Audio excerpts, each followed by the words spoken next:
warahmatullahi wabarakatuh. Apa kabar korang semua? Sehat? Terima kasih kerana klik video kecil dan jangan lupa like, comment, subscribe. Dah tahu dah, diorang bekerja sama ni. Mara dengan si Pak Su pun sudah agak terbuka-terbuka sikit. Walaupun si Amara masih tak nak bercakap, tapi dia dah macam mula ambil kisah pasal Pak Su. Dia tak marah kalau Pak Su duduk dekat-dekat dengan dia. Dia dah ambilkan air, dia ambilkan kipas. Dia dah macam terbuka hati lah. So bila pagi tu dia pergi hantar pergi tadika, pas Misa cakap, terima kasih Pak Su sebab dah tolong saya. Dia cakap, tak, saya yang sepatutnya berterima kasih dengan cikgu sebab dah tolong saya. Cakap macam mana pula cakap. Si Amara tu dah terbuka sikit. Dia dah boleh diajak bercakap sedikit-sedikit dengan si Amara. Sebab dia kata si Amara tu adalah orang yang sangat penting bagi dia. Kalau dia apa yang si Amara minta, dia akan buat. So bila si Misa dalam keadaan ni, bila dia nak peguam, kebetulan si Pak Su jadi peguam dia lah. Free saja. Dia cakap tak payah bayar sebab si Amara dah bayar. Sebab dia kata dia tu ada ini subsidi. Berjumpalah dengan si Misa. Sebab apa? Dia dah hantar saman kan.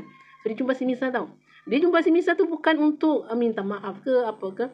Dia jumpa si Misa sebab dia nak Misa tarik balik saman terhadap Wardah.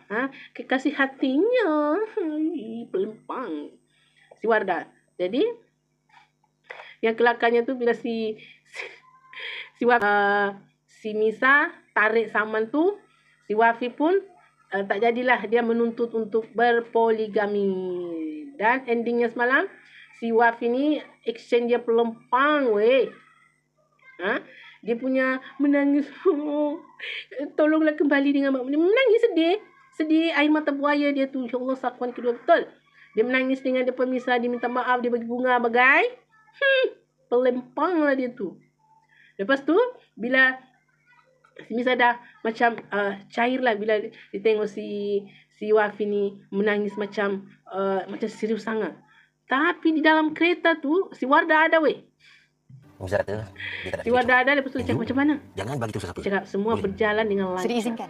Lepas tu tanya, dia setuju tak? Bagi tak izin kita kahwin? Cakap, ya dia bagi. Iyalah tu orang happy. Besar. Jom, mari makan. Let's get to dessert. Ya Allah, air mata buah dia dah. Okay. So, apa-apa pun, terima kasih korang semua. Cerita ni macam tak terlalu berat, tak terlalu ringan. Dia nice je. Okay, tapi mungkin sebabkan ada si Q Haider di dalam tu, penambah perasa dengan si Umi Nasira, saya tak tahu. Ke depan cerita ni macam mana, tapi kalau saya tengok dalam 2-3 episod ni macam dia tak adalah serius mana pun, tak tahulah nanti kan. Okay, so siapa yang akan paling jahat sebab saya nampak dalam ni, si penyondol pun macam penyondol yang lembek je.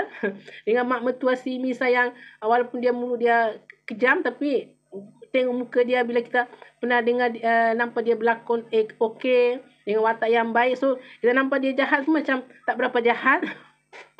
Kan? Okay, so itu sajalah guys. Assalamualaikum warahmatullahi wabarakatuh. Jangan lupa like, comment, subscribe.